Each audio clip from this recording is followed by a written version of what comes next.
Nous évitons généralement de discuter ou de reconnaître explicitement les positions de pouvoir relatives, et nous nous sentons souvent mal à l'aise lorsque d'autres se vantent de leur position supérieure dans les hiérarchies sociales.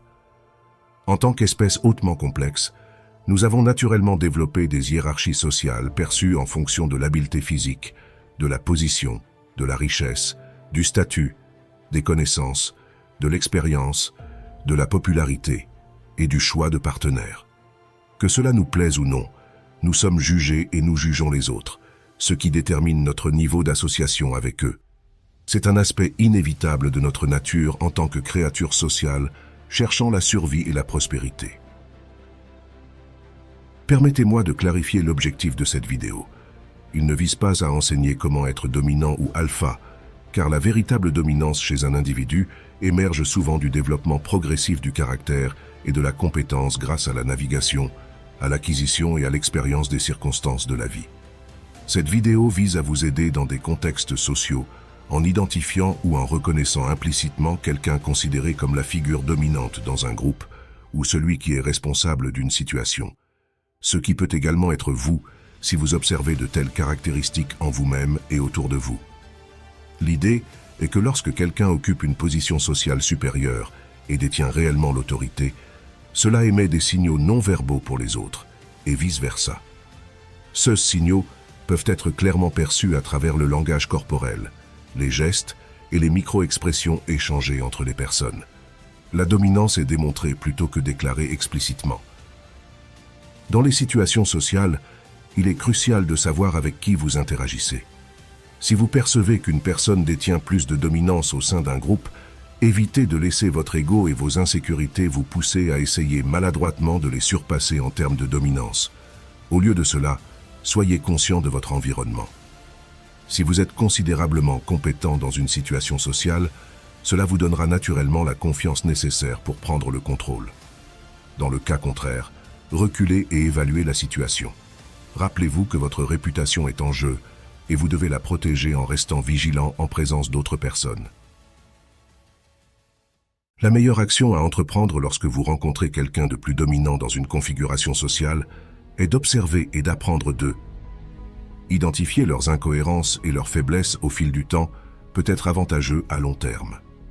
À présent, j'ai identifié les 7 meilleurs signaux de dominance sociale basés sur mes observations étendues d'individus perçus comme des leaders au sein d'un groupe. Certains signaux peuvent être évidents, tandis que d'autres peuvent être moins apparents. Avant de commencer, assurez-vous d'être abonné à la chaîne. C'est très important pour nous. Profitez de la vidéo et laissez vos commentaires ci-dessous. Et comme toujours, ne soyez pas faible, restez jusqu'à la fin. Ne manquez pas l'occasion de maîtriser vos émotions.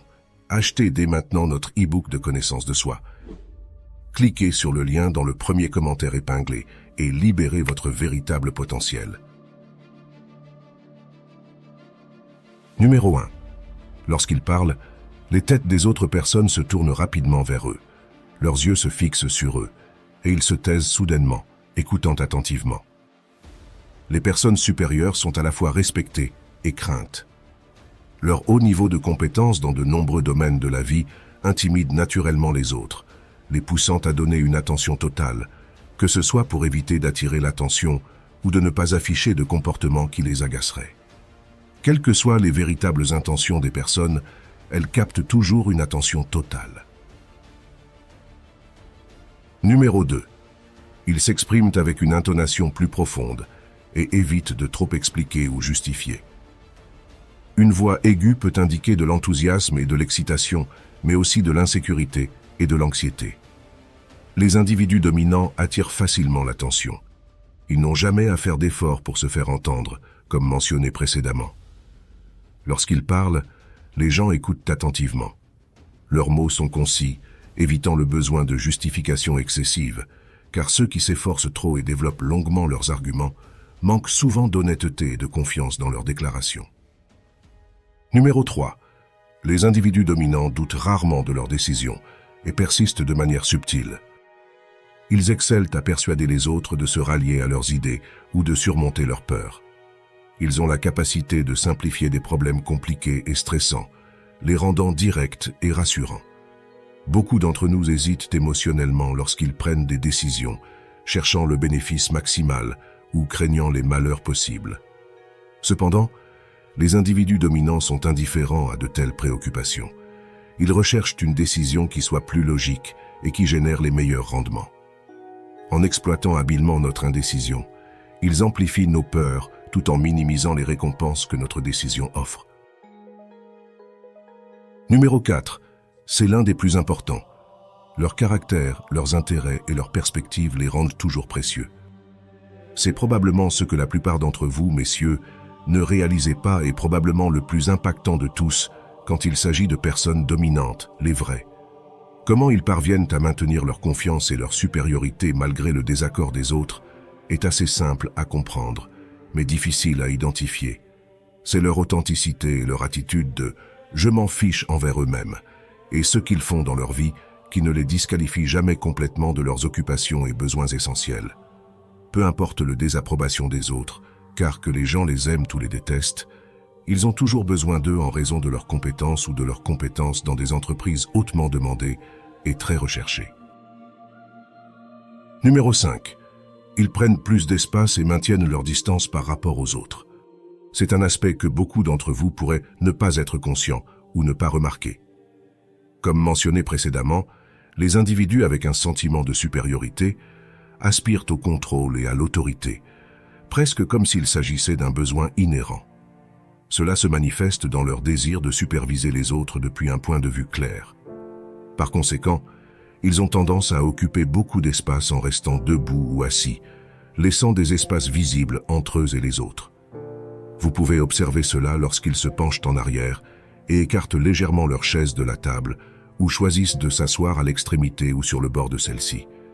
Même dans les bureaux des cadres supérieurs, vous remarquerez que leurs bureaux sont grands et larges, conçus pour maintenir une distance par rapport aux personnes assises ou debout en face d'eux.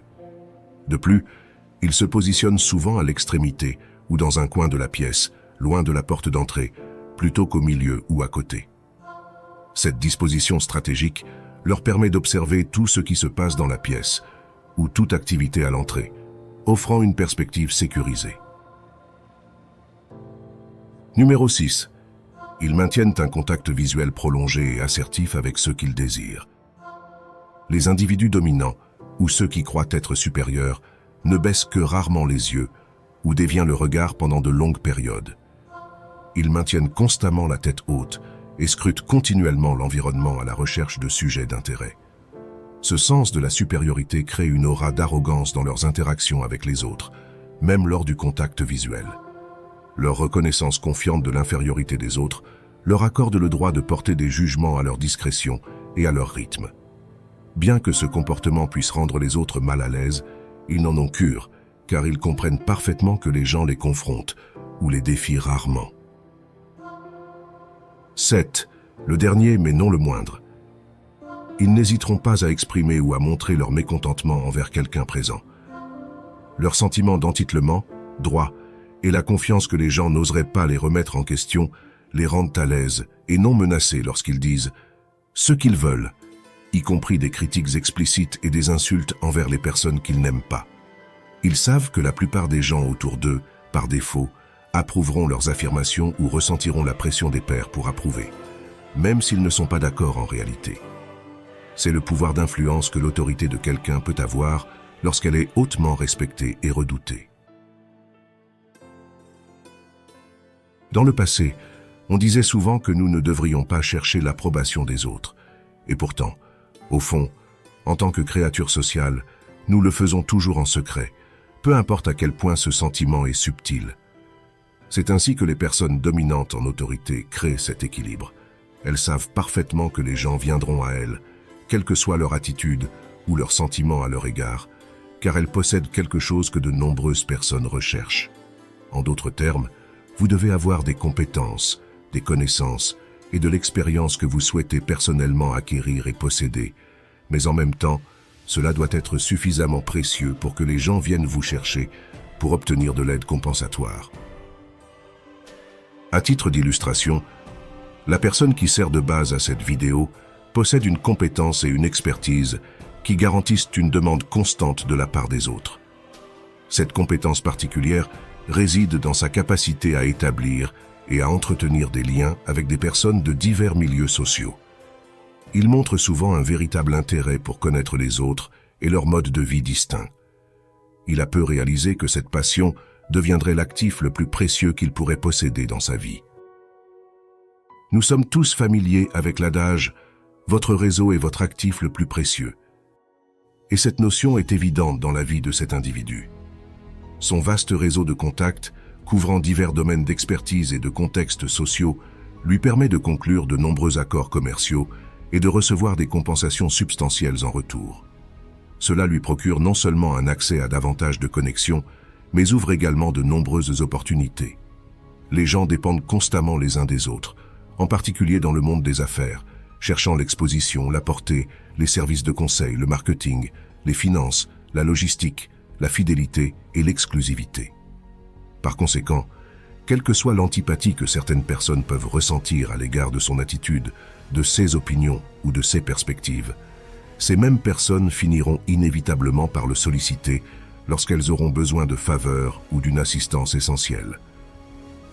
Il est donc impératif que les entreprises que vous entreprenez personnellement ou celles pour lesquelles vous êtes passionné soient hautement valorisées et recherchées, de manière à ce que les gens continuent à faire appel à vous de manière constante. Comme je l'ai mentionné précédemment, c'est le marché lui-même qui détermine votre véritable valeur, pas votre propre estimation isolée et potentiellement biaisée. C'est tout pour aujourd'hui. J'espère sincèrement que vous avez apprécié cette vidéo. Si vous êtes toujours là, commentez Stoican pour que je sache que vous êtes fort et que vous avez regardé jusqu'au bout. N'oubliez pas de vous abonner à la chaîne et de vérifier le commentaire épinglé que j'ai laissé pour vous. Je vous remercie beaucoup pour votre attention. Que vous soyez bénis.